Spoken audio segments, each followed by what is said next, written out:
Mushroom biryani எப்படி செய்யலாம்னு பார்க்கலாம்.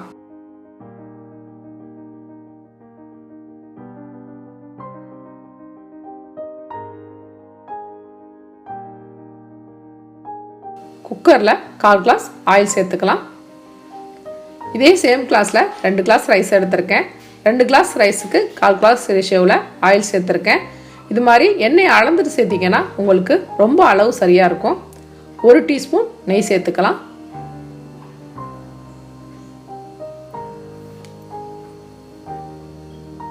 எண்ணெயும் நெய்யும் சூடான பிறகு 2 பட்டை, 2 ஏலக்காய், 2 கிராம்பு, 2 பிரியாணி இலை சேர்த்து தாளிச்சுக்கலாம்.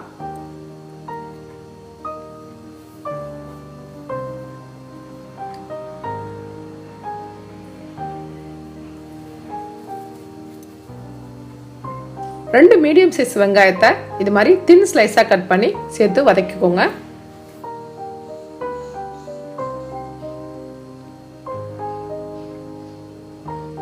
வெங்காயம் வதக்கும் போது அடுப்பை நல்லா சிம்மில் வச்சு வதக்கிக்கோங்க. அதே மாதிரி வெங்காயம் வதக்கும் போது மூடி போட்டு வதக்குனீங்கன்னா வெங்காயத்தோட ஃப்ளேவர் அப்படியே மெயின்டைன் ஆகும். பிளேட்டு போட்டோ இல்லை குக்கர் மூடியில் கேஸ்கட் இல்லாமையோ மூடி போட்டு வதக்கிக்கோங்க.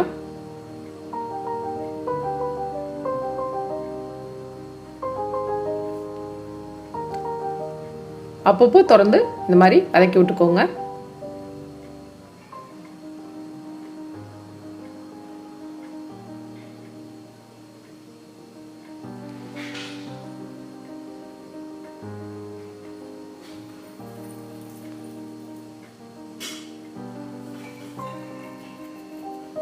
வெங்காயம் இந்த மாதிரி லைட்டாக ப்ரௌன் கலர் வர வரையும் வதக்கி விட்டுக்கோங்க. 1 டேபிள் ஸ்பூன் இஞ்சி பூண்டு பேஸ்ட் சேர்த்துக்கலாம்.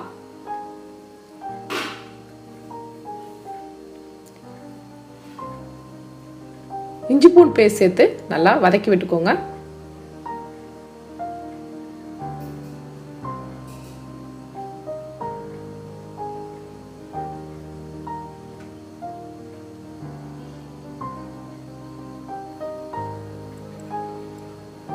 மூணு தக்காளி சேர்த்துக்கலாம். 2 வெங்காயத்துக்கு 3 தக்காளி ரேஷியோவில் சேர்த்துக்கோங்க. மஷ்ரூம் பிரியாணிக்கு தக்காளி கொஞ்சம் எக்ஸ்ட்ராவே தான் இருக்கணும். அப்போ தான் உங்களுக்கு டேஸ்ட் ரொம்ப நல்லாயிருக்கும்.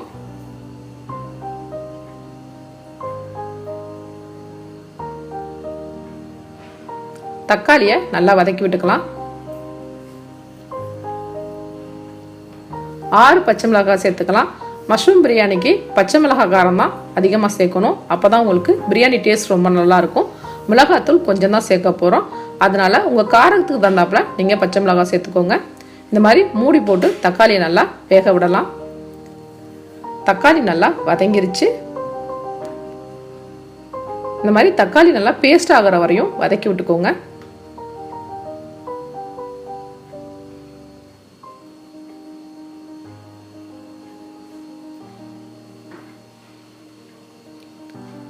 ஒரு கைப்பிடி புதினா,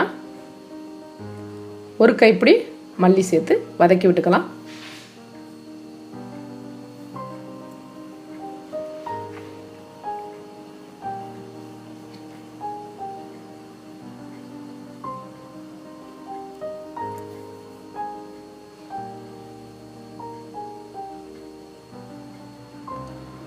புதினா மல்லி நல்லா வதங்கின பிறகு 1/4 டீஸ்பூன் மிளகாத்தூள், 1/2 டீஸ்பூன் கரம் மசாலா தூள் சேர்த்து அதையும் நல்லா வதக்கி விட்டுக்கலாம்.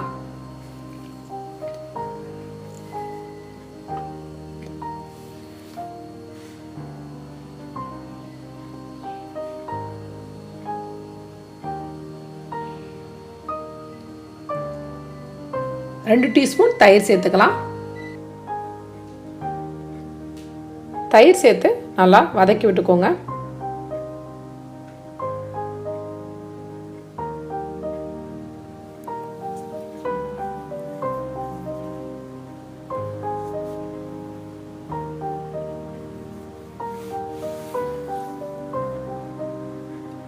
ஒரு டேபிள் ஸ்பூன் உப்பு சேர்த்துக்கலாம்.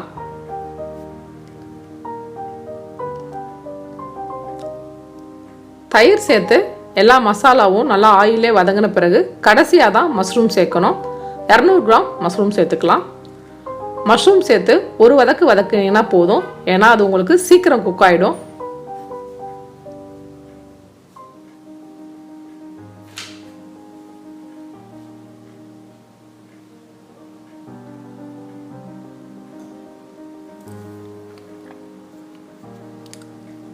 1 பிஞ்ச் மஞ்சத்தூள் சேர்த்துக்கலாம். 2 கிளாஸ் ரைஸுக்கு 2.5 கிளாஸ் தண்ணி ரேஷியோவில் சேர்த்துக்கோங்க. ஏன்னா மஷ்ரூம் பிரியாணியில் உங்களுக்கு தண்ணி விடும். அது இல்லாமல் தக்காளியும் நிறையா சேர்த்துருக்கோம். அதனால் 2 கிளாஸ் ரைஸுக்கு 2.5 கிளாஸ் தண்ணி ரேஷியோவில் தண்ணியை நல்லா சூடு பண்ணி சேர்த்துக்கோங்க. அப்போ தான் உங்களுக்கு பிரியாணியோட ஃப்ளேவர் ரொம்ப நல்லாயிருக்கும். சூடு பண்ணி வச்சுருக்க தண்ணியை சேர்த்துக்கலாம்.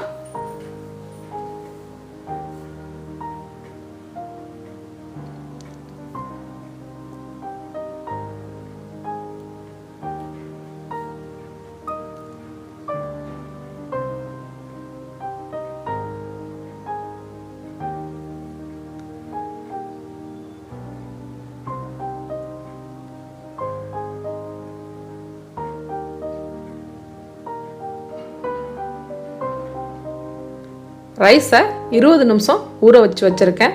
தண்ணி இந்த மாதிரி லைட்டாக நுரைச்சி கொதிச்சு வரணும். ரொம்ப கொதிக்கக்கூடாது. இந்த மாதிரி ஸ்டேஜில் ரைஸ் சேர்த்துக்கலாம். தண்ணி ரொம்ப கொதிச்சிருச்சுன்னா உங்களுக்கு பிரியாணியோட ஃப்ளேவர் போயிடும். அதனால் லைட்டாக கொதிக்கிறப்பவே அரிசியை சேர்த்துக்கோங்க. அரிசி சேர்த்து நல்லா மிக்ஸ் பண்ணி விட்டுக்கோங்க. மிக்ஸ் பண்ணிவிட்டு மூடி போட்டு 2லேருந்து 3 தடவை தொடர்ந்து கிளறி விட்டுக்கோங்க.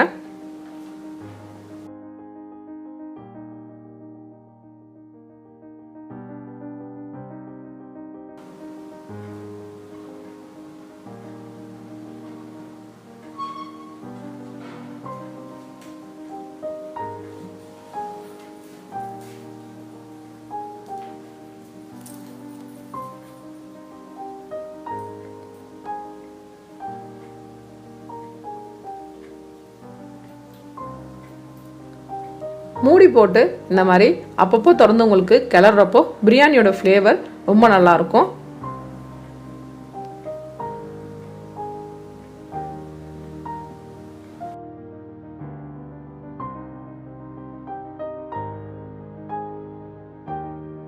இப்போ பார்த்தீங்கன்னா தண்ணி நல்லா வத்திருச்சு. இந்த ஸ்டேஜில் 1 டீஸ்பூன் நெய் சேர்த்துக்கலாம்.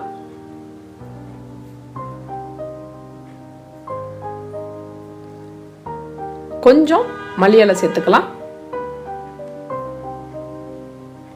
நெய்யும் மல்லி இலையும் சேர்த்து நல்லா மிக்ஸ் பண்ணிட்டுக்கோங்க. பார்த்தீங்கன்னா நல்லா தண்ணி வத்திருச்சு. இந்த மாதிரி ஸ்டேஜில் தம் போட்டிங்கன்னா தான் உங்களுக்கு பிரியாணி உதிரி உதிரியாக ரொம்ப டேஸ்ட்டாக ரொம்ப நல்லாயிருக்கும்.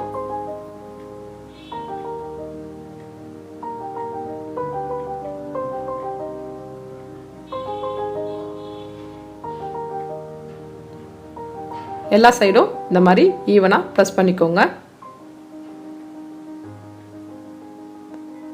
மூடி போட்டு ஒரு 10 நிமிஷம் ஸ்லோ ஃப்ளேமில் வச்சு சிம்மில் வச்சு தம் போட்டுக்கலாம்.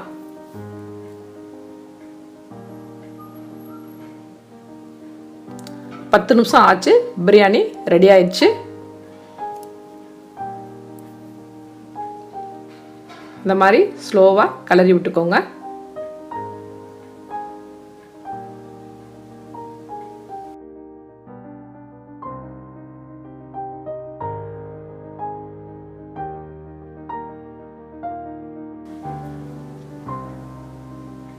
சுவையான மஷ்ரூம் பிரியாணி ரெடி.